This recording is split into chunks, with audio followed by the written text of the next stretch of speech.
welcome to my review of Stuber, the latest action comedy to hit theaters, directed by Michael Dowse and starring Kumail Nanjiani and Dave Bautista. And what the film is about is basically this guy is trying to make a living working two jobs, one of them being an Uber driver. He accidentally stumbles upon giving a ride to this grizzled veteran detective who's working a case, and he just doesn't take shit from anyone. So basically we got a kind of buddy cop film, except only one of them is a cop. So I tweeted this as soon as I left the film. The best thing I can say about Stuber is that Hellboy is still the worst film of 2019 so far. Let's go to the positives first. Kumail Nanjiani and Bautista. They have great chemistry together, and the very thin characters that they're given really work well off each other. They have some really good banter, the way they deliver their lines, the way their actions make sense in this story. The lines themselves are not great, and we'll get to that in a little bit, but how they deliver it, they try to make the most of what the script was giving them, and it couldn't have been easy, so you gotta congratulate them. Apart from that, I think I am done with the positives, to be honest. Let's start with the plot, because it's completely nonsensical, and this is a comedy, I get it. But there's only so far you can go for me to let go of reality on one side, but still keep this foot on the ground. But eventually, not long after the movie even starts, both feet are just flying through the air separately, and it's just headache-inducing. I barely chuckled in this film. I'm not even putting my standards at a laugh. I barely chuckled in this film. And when I chuckled, honestly, was near the end.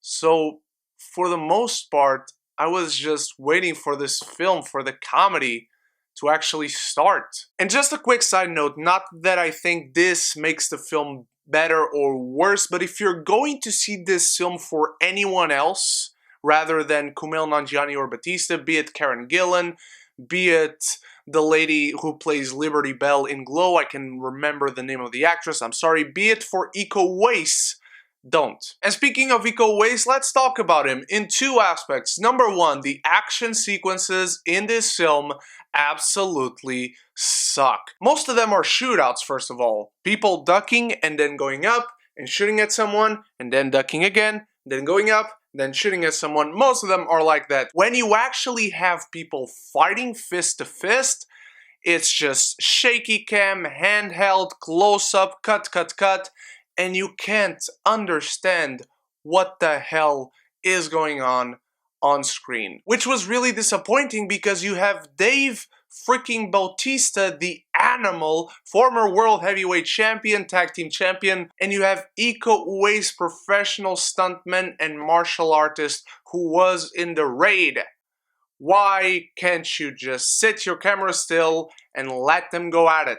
This film feels like it should have come out in the 90s. Some of the portrayals of policemen, some of the portrayals of this Middle Eastern guy who's playing the Uber driver. It's just some very old-fashioned notions that just don't make sense nowadays. And that's not even in the offensive realm. It just doesn't make sense for people to say or act in some of the ways they do in this film, given our current climate. And let's talk about storytelling, because this film has none of it. This is the type of film that every ounce of development from the characters comes through dialogue. Bautista has been a bad father throughout his life towards his daughter. You get none of that. You don't get a flashback, you don't get an example of that, you don't get a memory. Not even through dialogue you get an example. You just have people saying, "You have been a bad father throughout all my life." And that's it. Same thing for Stu's character, and I'm not going to get into it because I don't want to spoil in case you want to go see this film. And even the bad guys, they're just bad guys. And when there's anything surprising or twisty about the film, you don't care because there was no precedent to it. Suddenly, people that you maybe saw once at the beginning of the film, suddenly they do this and you're supposed to be shocked. And you're not, because you know nothing about them. You don't know if this is supposed to shock you or not, despite shocking the characters apparently. I really was disappointed with Stuber. I thought it had a lot of promise. The trailer looked really good. These are two really good stars that contrast well off each other, but they just don't have anything to work with besides each other. I'm giving Stuber a D-. Guys, what did you think of Stuber? Let me know in the comments below. I hope you enjoy it because, as I said, it just looked really good. Thank you so much for watching. You guys are the best. I'll be back with more reviews this weekend for Pulp Fiction with Zach Pope and for the original Lion King before I go and watch the new one next week. Thank you so much once again. You guys are the best. So until the next video, stay beautiful, stay geeky, and don't forget to subscribe and like the video because it really helps me out. I love you 3000.